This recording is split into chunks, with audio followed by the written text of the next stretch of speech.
Good morning friends.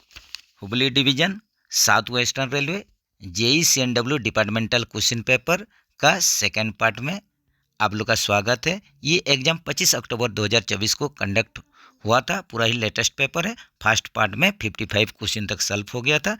तो चलिए आज सेकेंड पार्ट में 56 नंबर क्वेश्चन से सॉल्व करेंगे। तो चलते हैं डायरेक्ट क्वेश्चन में। The thickness of BG wheel flange of high speed train coaches.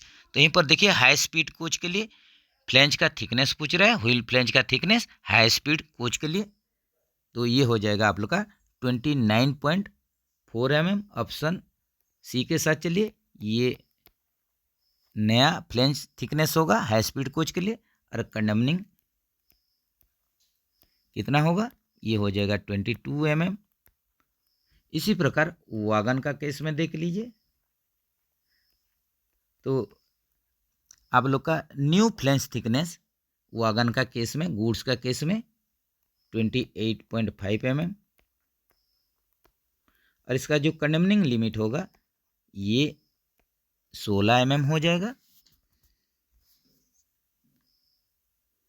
Reduction in BP pressure for minimum application. Minimum application के लिए बीपी प्रेशर कितना रिडक्शन करेंगे, कितना बीपी प्रेशर ड्रॉप करेंगे।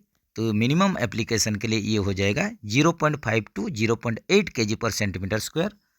ऑप्शन सी के साथ चलिए। इसके साथ साथ देख लीजिए सर्विस एप्लीकेशन,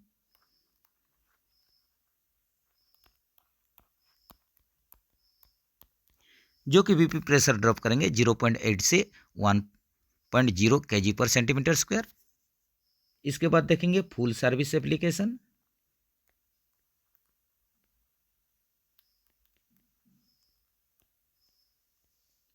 जहां पर बीपी प्रेशर ड्रॉप करेंगे 1 kg से 1.5 kg पर सेंटीमीटर स्क्वायर। तो इसी को बोलेंगे full service application. Emergency application देख लीजिए,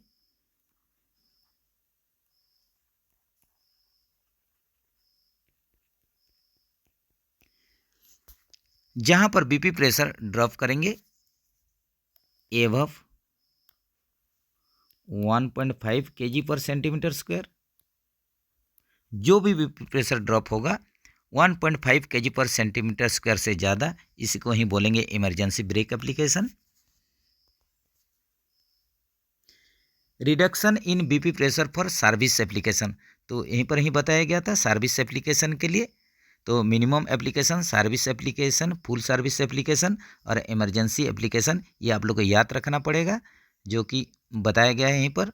तो यहीं पर आप लोग का सर्विस एप्लीकेशन पूछा है, तो कितना बीपी प्रेशर ड्रॉप करेंगे, तो यहीं पर 0.8 से 0.8 से 1 kg पर सेंटीमीटर स्क्वायर प्रेशर जो ड्रॉप करेंगे, इसको बोलेंगे सर्विस एप्लीकेशन। मैक्सिमम टाइम पर सीसी रैक एग्जामिनेशन, जो क्लोज सर्किट रैक एग्जामिनेशन करेंगे, इसके लिए मैक्सिमम जो टाइम लिमिट होगा, सीसी रैक एग्जामिनेशन के लिए जो टाइमिंग है ये 6 घंटा है, 6 आवर्स है।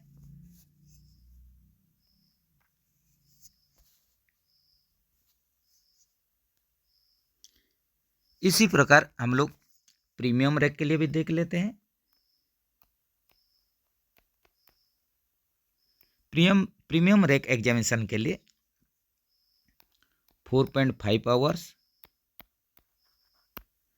Intensive end to end rack examination के लिए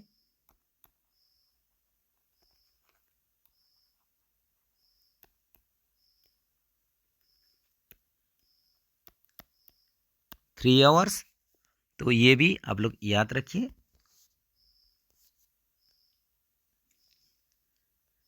the en route brake power percentage of mail express BG coaching train, तो यहीं पर देखिए ब्रॉड गेज कोचिंग ट्रेन के लिए मेल एक्सप्रेस, तो इसके लिए जो एन रूट में आउट स्टेशन में ब्रेक पावर परसेंटेज होगा ये 90% होगा। और ओरिजिनेटिंग में ये एन रूट में है 90%, और ओरिजिनेटिंग में mail express broad gauge coaching train के लिए 100% हो जाएगा।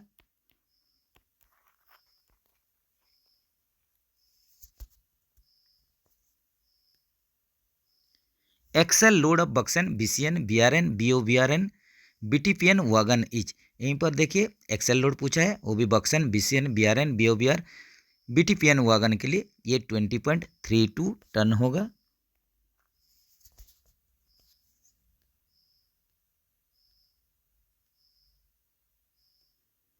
Yellow strip on end body of ICF coach indicates, ICF coach में एंड बॉडी में अगर येलो स्ट्रिप है इसका मतलब है ये एंटी टेलीस्कोपिक टाइप का कोच है।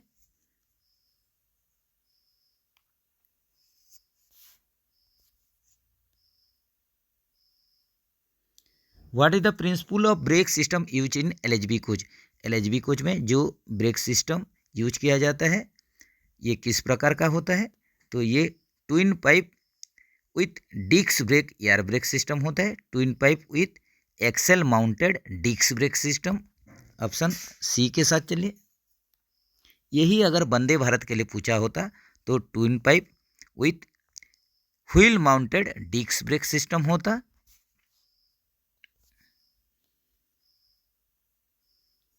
The leverage ratio of BOXN wagon is obtained by, BOXN wagon में लिवरेज रेशो कैसे पाया जाता है, तो ये लोड एम्प्टी डिवाइस के द्वारा ही लिवरेज रेशो बक्सन वागन में मिलता है, तो ऑप्शन डी के साथ चलिए।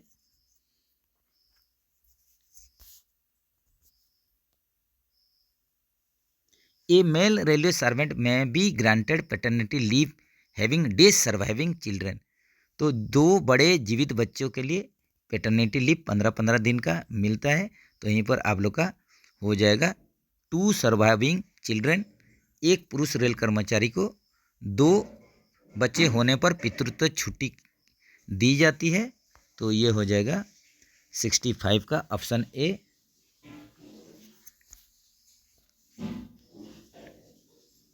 The function of non return valve used in air brake system is, air brake system में जो NRV यूज किया जाता है नॉन रिटर्न वाल्व, इसका फंक्शन, इसका कार्य प्रणाली कैसे होता है, तो इसका काम होता है to prevent flow of air from auxiliary reservoir to feed pipe, तो ये प्रिवेंट करता है, ये रोकता है जो एयर फ्लो होगा ऑक्सिलरी रिजर्वर से FP के तरफ, इसी को ही प्रिवेंट करता है, इसी को ही ये इसका प्रभाव को रोकता है, ऑप्शन बी के साथ चलिए। तो ये एक इमेज के माध्यम से देख लेते हैं। जैसे कि मान लीजिए ये आप लोग का मेन FP पाइप है, मेन FP मेटल पाइप है, ये ब्रांच हो गया है, ब्रांच होके एक आप लोग का आइसोलेटिंग कक लगा हुआ है, इसके बाद that collector,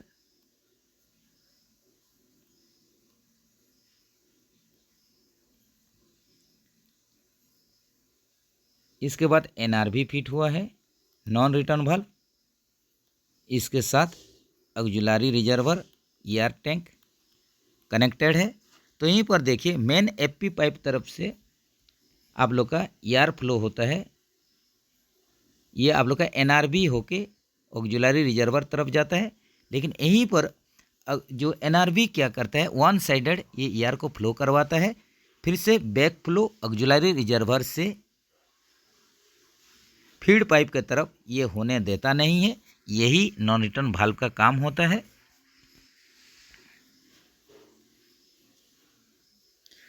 how many day of LHFE can be accumulated to an employee in his service life, एक कर्मचारी अपने सेवा में कितने दिनों की LHFE जमा किया जा सकता है, तो यहीं पर देखिए जो LHFE एक्यूमुलेट करेंगे पूरा सर्विस पीरियड में, तो ये आप लोग इसका कोई सीमा नहीं है, ये अनलिमिटेड होता है, ऑप्शन डी के साथ चलिए। अगर LAP के लिए अगर पूछा होता तो टोटल सर्विस पीरियड में 300 दिन का LAP जमा कर सकते हैं। The function of dirt collector is to segregate dirt particle from air, यहीं पर देखिए जो डार्ट कलेक्टर इसका काम क्या होता है, ये जो आप लोग का जो डार्ट पार्टिकल रहता है, डस्ट रहता है, इसी को ही ये अलग करता है, सेग्रीगेट करता है, तो ये आप लोग का DV से आप लोग का घुसने से पहले ही डार्ट कलेक्टर इसको क्या करता है, सेग्रीगेट अलग कर देता है धूल को, तो यही काम होता है डार्ट कलेक्टर का। The function of dirt collector is to segregate dirt particle from the air.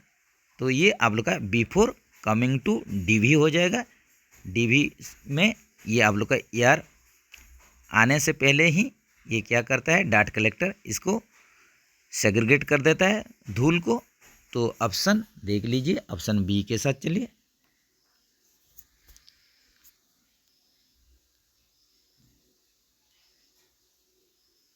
The type of dirt collector used in wagon, wagon में जो डार्ट कलेक्टर यूज होता है ये 3 वे टाइप का होता है।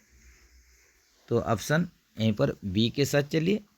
अगर कोचिंग स्टॉक के लिए, कोच के लिए, ऐसे कोच के लिए पूछा होता है, कोच के लिए, तो ये 2 वे डार्ट कलेक्टर होता है।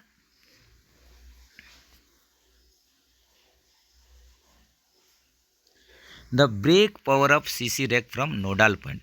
यहीं पर देखिए क्लोज सर्किट रैक के लिए पूछा है, नोडल पॉइंट से ब्रेक पावर परसेंटेज ओरिजिनेटिंग से, जो कि ये 100% होता है। ये ओरिजिनेटिंग स्टेशन से, नोडल पॉइंट से। अगर एन रूट में पूछा होता तो सीसी रैक के लिए एन रूट में ये हो जाता 90%।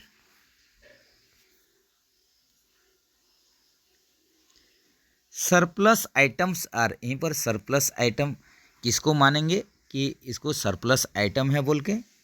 तो यहीं पर ऑप्शन ठीक से रीड कीजिए। Item not moved for 24 month. अगर आप लोग का 24 महीना में ये आइटम का कुछ यूज हुआ नहीं, इसका मूव हुआ नहीं, स्थानांतरित हुआ नहीं, मूव हुआ नहीं, यूज हुआ नहीं, तो ये कंडीशन में हम लोग इसको सरप्लस आइटम बोलेंगे।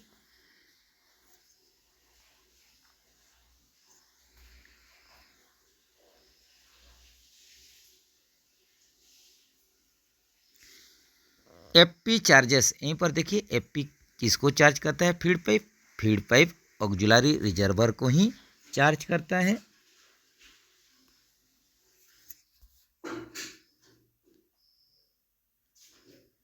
Trip maintenance schedule of D1 of LHB coach done at. यहीं पर देखिए जो LHB कोचेस का डिपो शेड्यूल होता है D1, इसी का ही मेंटेनेंस शेड्यूल पीरियोडिसिटी पूछ रहा है कब होता है D1। तो ये D1 शेड्यूल जो LHB कोच के लिए ये हर एक ट्रिप में होता है, एवरी ट्रिप हो जाएगा। तो इसके साथ साथ D2 भी देख लीजिए, depot schedule D2।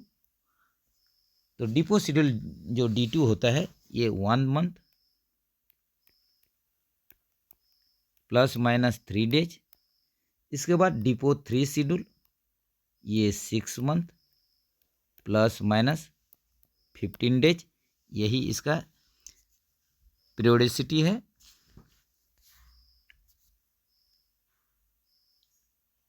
What is the nominal thickness of elastomeric pad of CASNUB bogie. CASNUB bogie में जो EM पैड, इलास्टोमेरिक पैड यूज होता है, इसका नॉमिनल या न्यू कंडीशन में इसका थिकनेस कितना होना चाहिए। तो ये हो जाएगा 46 mm।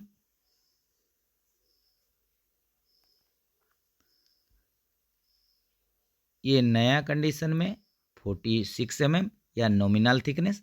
कंडमनिंग कितने में होगा, कंडमनिंग हो जाएगा 42 mm। EM पैड का ये थिकनेस है। Gazetted officer is eligible for day sets of privilege pass in a year. तो राजपत्रित अधिकारी को एक साल में कितना सेट प्रिविलेज पास मिलता है। तो ये 6 के संख्या में 6 सेट्स प्रिविलेज पास मिलता है गेजेटेड ऑफिसर को। और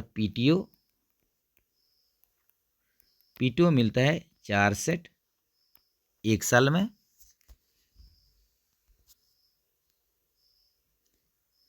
the maximum air pressure in brake cylinder during application.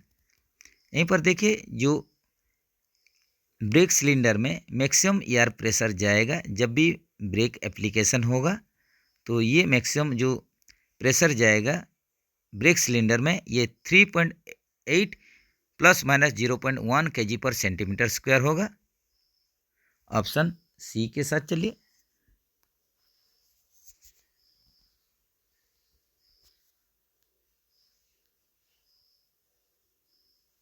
In passenger train the diameter of branch pipe. Passenger train में ब्रांच पाइप का डायमीटर पूछ रहा है जो कि 20 mm होता है, और मेन पाइप का जो डाया होगा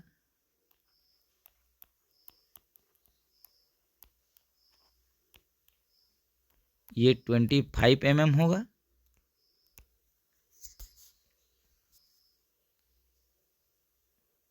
clevis and clevis pin are the part of, तो ये भी रिपीटेड क्वेश्चन है। क्लेविस और क्लेविस पिन ये टीसी कपलिंग का पार्ट होता है, ट्रांजैक्शन कपलर का पार्ट होता है। तो ये ट्रांजैक्शन कपलर में हमेशा आप लोग मार्क कीजिए कि सीवीसी कपलिंग भी रहेगा, स्क्रू कपलिंग रहेगा, प्लस इसमें 2 साइड बफर भी रहेगा।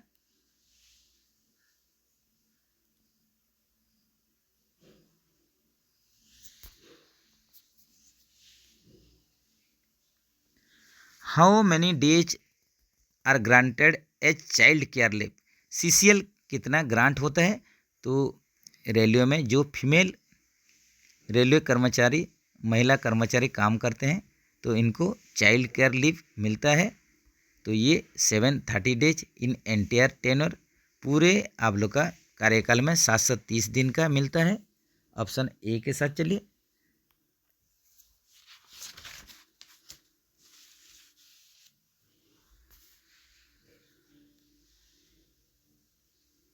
Distance between the control rod head and the barrel of SAV is named at, यहीं पर देखिए डिस्टेंस पूछा है कंट्रोल रॉड हेड और barrel face slack adjuster barrel का। तो इस डायमेंशन को, इस डिस्टेंस को हम लोग बोलते हैं ए डायमेंशन, जो कि मैक्सिमम वागन के लिए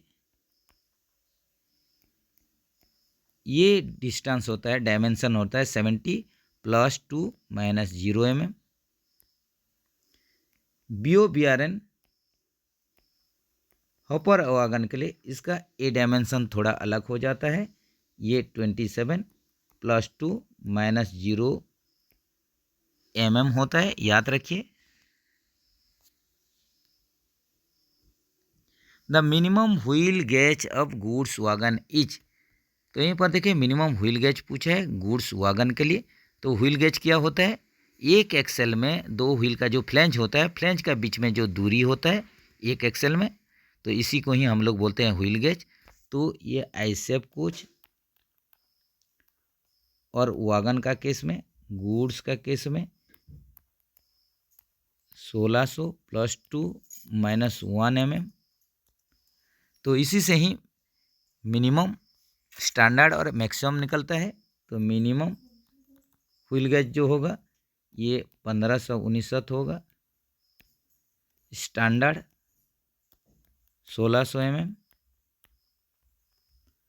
और मैक्सिमम व्हील गेज होगा 1602 mm। तो यहीं पर आप लोग के लिए क्वेश्चन था, मिनिमम था, मिनिमम हो जाएगा 1599 mm, 1519 mm।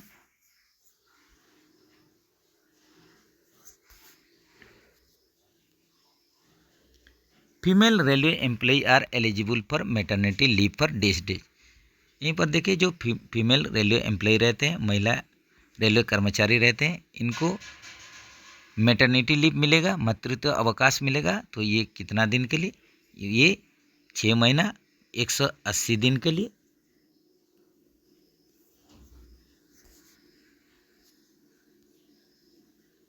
The high capacity draft gear is, तो यहीं पर देखिए ऑप्शन में जो 4 ऑप्शन दिया गया इसमें से सबसे ज़्यादा हाई कैपेसिटी ड्राफ्ट गियर कौन सा है? ये है MK50 या मार्क 50। ऑप्शन बी के साथ चलिए। और इसका कैपेसिटी कितना होता है? इसका कैपेसिटी होता है 5385 kg metre.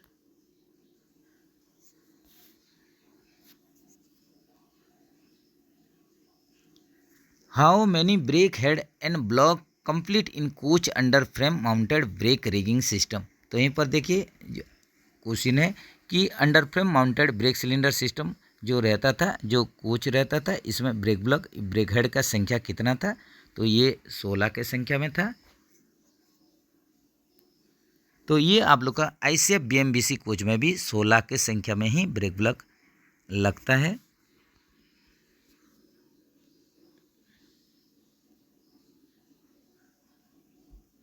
In air brake stock BPC becomes invalid if the rack is stable in any exemption yard। तो यहीं पर देखिए जो ब्रेक पावर सर्टिफिकेट इनवैलिड हो जाएगा अगर ये कोई भी एग्जामिनेशन यार्ड में कोई भी एग्जामिनेशन पॉइंट में अगर रैक जो है ये 24 आवर्स या इससे ज़्यादा स्टेबल हो जाता है, यही कंडीशन में इसका BPC इनवैलिड हो जाता है। ऑप्शन ए के साथ चलिए।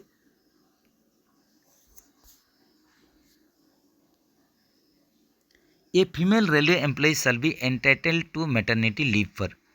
तो यहीं पर देखिए फीमेल रेलवे कर्मचारी के लिए मातृत्व अवकाश, यहीं पर ही ये रिपीट हो गया शायद ये क्वेश्चन। तो ये आप लोग का 180 डेज।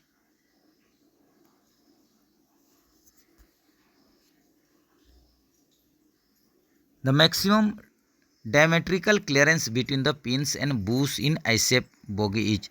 तो यहीं पर देखिए जो ICF बोगी में जो पिन और बूस लगता है इसमें डायमेट्रिकल क्लियरेंस पूछा है मैक्सिमम जो कि 1.5 mm होता है। ऑप्शन बी के साथ चलिए।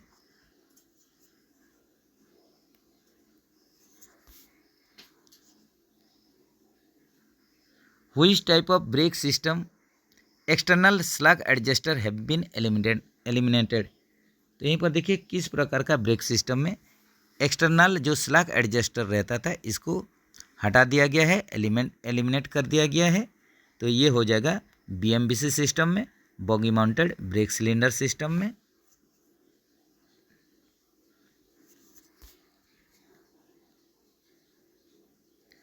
Full form of BLL wagon, BLL wagon का फुल फॉर्म पूछ रहा है। तो ये हो जाएगा बॉगी लो लेवल वैगन होता है, boggy low level wagon.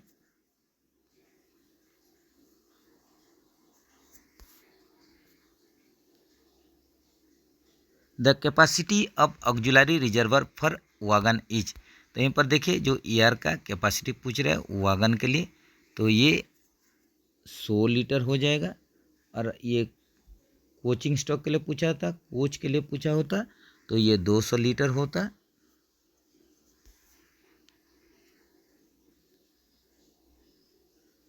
The high capacity draft gear is.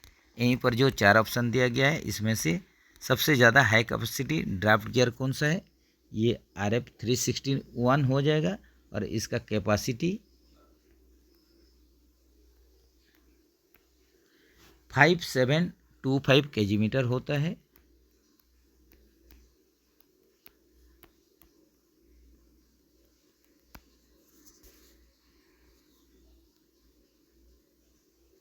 What is the capacity of air tank, air tank का कैपेसिटी पूछ रहा है। तो ये हो जाएगा 200 litre.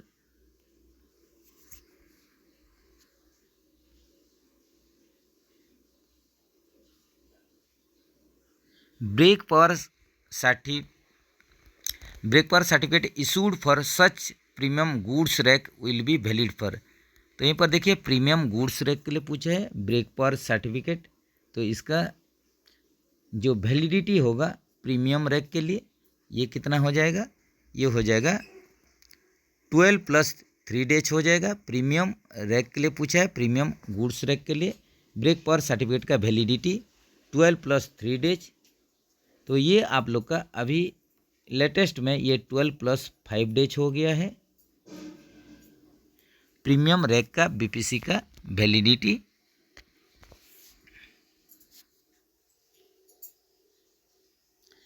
A category depot will issue BPC of CC rake valid up to kilometre. तो यहीं पर देखिए जो ए कैटेगरी वाला डिपो होगा ये CC रैक के लिए, क्लोज सर्किट रैक के लिए BPC जो इशू करेगा इसका वैलिडिटी पूछ रहा है। तो ये हो जाएगा 6000 किलोमीटर, या अगर दिन में इसको लेंगे तो ये 30 डेज हो जाएगा। ये आप लोग का ए कैटेगरी डिपो के लिए। अगर यहीं पर स्पेशल ए कैटेगरी डिपो के लिए अगर क्वेश्चन होता तो इसका BPC का वैलिडिटी क्या होता, 35 डेज या 7500 kilometre.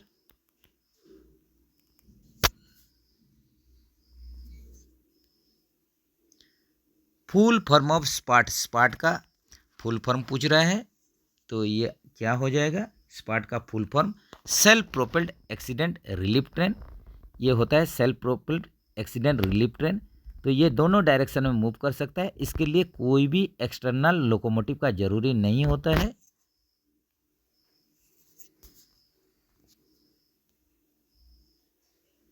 The operating code of boggy open flat wagon for ISO container. तो यहीं पर देखिए जो ट्रांसपोर्टेशन कोड पूछा है, ये आप लोग का international organisation for standardisation ISO container के लिए पूछा है, वो भी फ्लैट वैगन होगा। तो ये हो जाएगा आप लोग का BFKI वैगन हो जाएगा, जो कि इसी में ही आप लोग का आईएसओ कंटेनर लोड होता है, BFKI वैगन। तो यहीं पर आप लोग का BRN जो है ये भी फ्लैट वैगन है।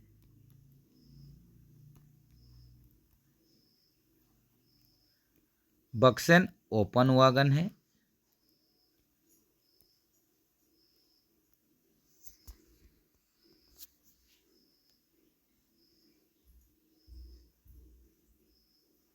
Diameter of brake cylinder line branch pipe, brake cylinder line branch pipe का डायमीटर पूछ रहा है, जो कि 18 mm होता है। ऑप्शन सी के साथ चलिए। नेक्स्ट चलते हैं, full form of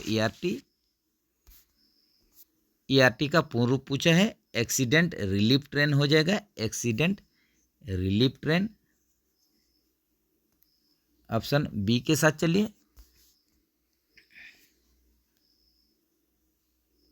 what is the colour of the C group coil spring.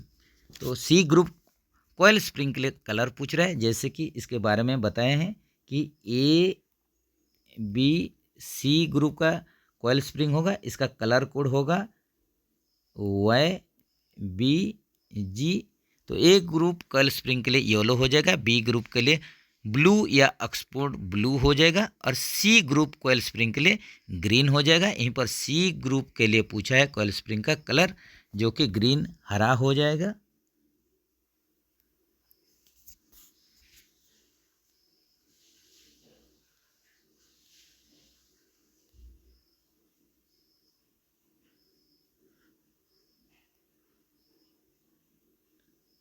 Next चलते हैं, permissible variation in wheel trade diameter for 4 wheeler trolley on the same wagon on busy boggy wagon while changing the wheel.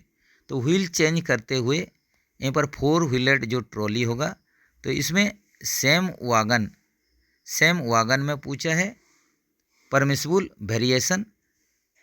तो ये क्या हो जाएगा आप लोग का वैगन का केस में, ये सेम वैगन के लिए पूछा है, तो ये हो जाएगा इसका सही आंसर। इसके बारे में बताया गया है ऊपर ही। तो ये कितना हो जाएगा, ये हो जाएगा 25 mm हो जाएगा।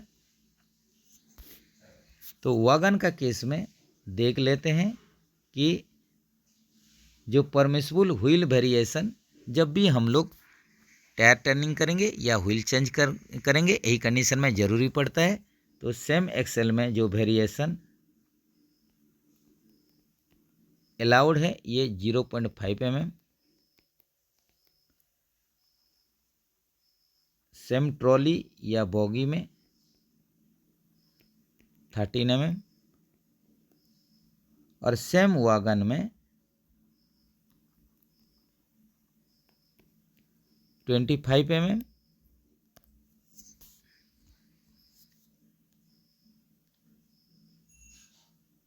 What is the periodicity of the meetings of town official language implementation committee.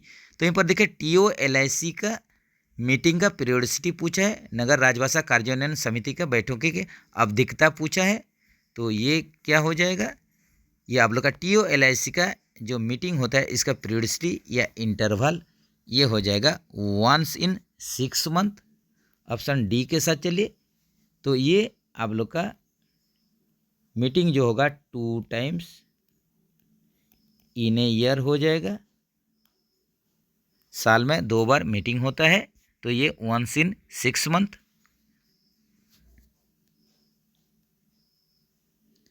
How many Hindi courses are prescribed for central government employees.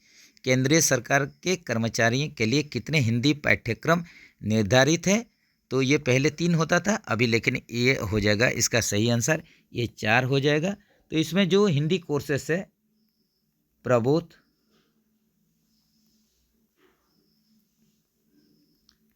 Praveen,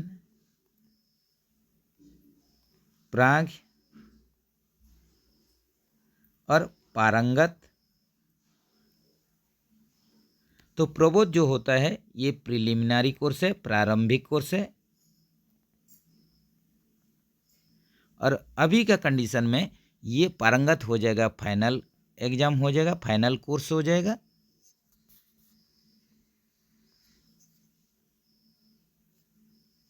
according to official language rule Tamil Nadu falls under which region? राजभाषा नियमों के अनुसार तमिलनाडु किस क्षेत्र के अंतर्गत आता है? तो ये तमिलनाडु जो है ऑफिशियल लैंग्वेज रूल के अनुसार, राजभाषा नियम के अनुसार ये हो जाएगा रीजन सी में आता है, गौ क्षेत्र में आता है।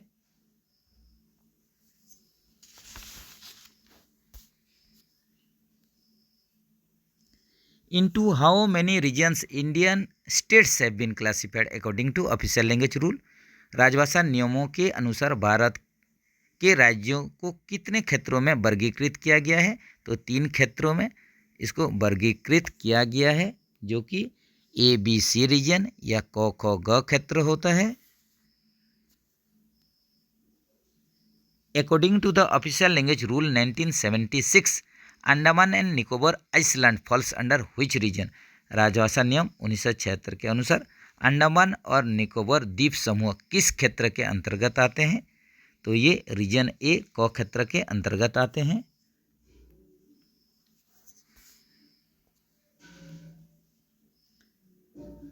How many first prize are given for writing more than 10,000 words in Hindi in a year under incentive scheme? प्रोत्साहन योजना के तहत एक वर्ष में हिंदी में 10,000 से अधिक शब्दों में लिखने के लिए कितने प्रथम पुरस्कार दिए जाते हैं?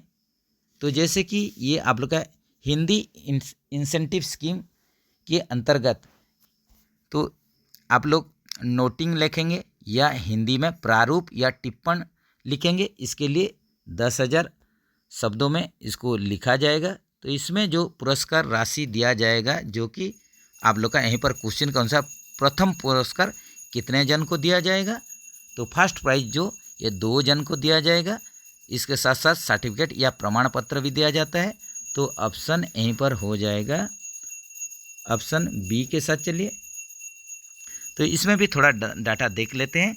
जो आप लोग का हिंदी इंसेंटिव स्कीम के अनुसार जो आप लोग का हिंदी में नोटिंग लिखेंगे, हिंदी में प्रारूप या टिप्पण लिखेंगे, उसके लिए प्राइज क्या रहता है ये देखते हैं। तो यहीं पर फर्स्ट जो प्राइज होगा ये 5,000 रुपया दिया जाएगा, ये 2 जन को इस दिया जाएगा, 2 नंबर से रहता है। इसके साथ साथ सर्टिफिकेट प्रमाण पत्र दिया जाएगा। Second prize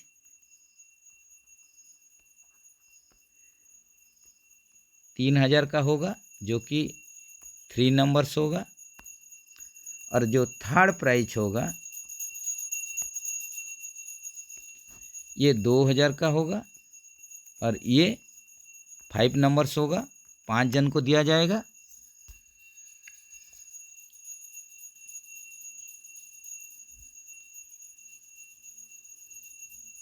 Which form of numerals to be used for official purpose of the union? संघ के सरकारी कामकाज में अंकों के किस रूप में उपयोग किया जाना है? तो ये हो जाएगा international form of Indian numerals, भारतीय अंकों का अंतर्राष्ट्रीय रूप। ये हो जाएगा आप लोग का सही answer.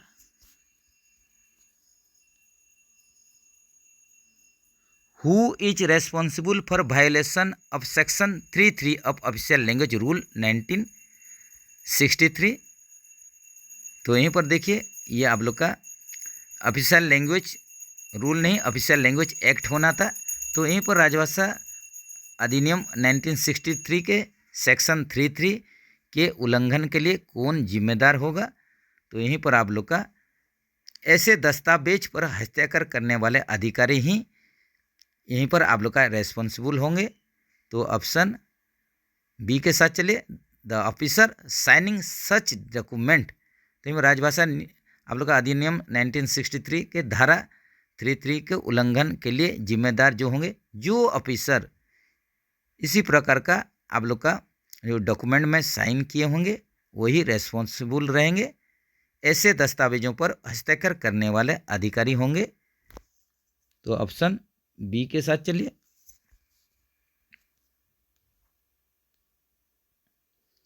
In which language roof boards of coaches are to be exhibited. किसी भाषा में कोच के छत बोर्ड प्रदर्शित किया जाएगा। तो इसमें देखिए जैसे कि नेम प्लेट नेम बोर्ड रहेगा, तो इसमें आप लोग का जो क्रम में रहेगा, लैंग्वेज भाषा का क्रम जो रहेगा, जैसे कि अनाउंसमेंट होता है या आप लोग का स्टेशन में जो नेम बोर्ड नेम प्लेट सब रहता है, तो इसमें आप लोग का किस किस लैंग्वेज का क्रम में इसको लिखा जाएगा। तो यहीं पर देखिए ये आप लोग का ट्राइलैंग्युअल फॉर्म होगा, त्रिभाषी होगा। इसके साथ साथ आप लोग का किस लैंग्वेज पहले रहेगा, कौन दूसरा में रहेगा, कौन तीसरा में रहेगा। तो ये हो जाएगा आप लोग का पहले ये त्रिभाषी ट्राइलैंग्युअल होगा, और इसमें रीजनल क्षेत्रीय भाषा रहेगा, उसके बाद हिंदी भाषा रहेगा, इसके बाद इंग्लिश भाषा रहेगा। ऑप्शन सी के साथ चलिए।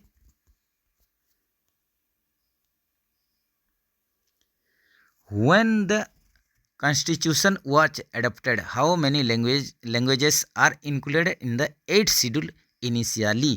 जब संविधान को अपनाया गया था तो शुरू में 8वीं अनुसूची में कितनी भाषाओं को शामिल किया गया था।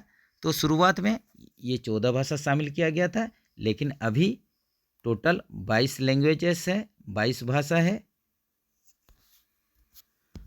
तो चलिए फ्रेंड्स, यहीं पर Hubli division south western railway का जो JEE/CNW departmental question paper solve कर रहे थे यहीं पर ख़त्म हो रहा है। तो आप लोग बढ़िया से प्रैक्टिस कीजिए, प्रिपरेशन कीजिए। जो भाई लोग का एग्ज़ाम है बढ़िया से आप लोग एग्ज़ाम अटेंड कीजिए। जो भी आप लोग का 100% आप लोग कॉन्फिडेंस है, कन्फर्म है, उसी को ही आप लोग आंसर दीजिए, बाकी स्किप कीजिए। नहीं तो आप लोग का ऐसे ही 1/3 1/4 माइनस मार्किंग रहता है, उसमें आप लोग का स्कोरिंग घट जाएगा। तो इसके प्रति ज़रूर आप लोग केयरफुल रहिए। तो मिलेंगे और एक डिवीज़न का पेपर लेके, तब तक के लिए बढ़िया से प्रैक्टिस कीजिए, प्रिपरेशन कीजिए। जय हिंद दोस्तों।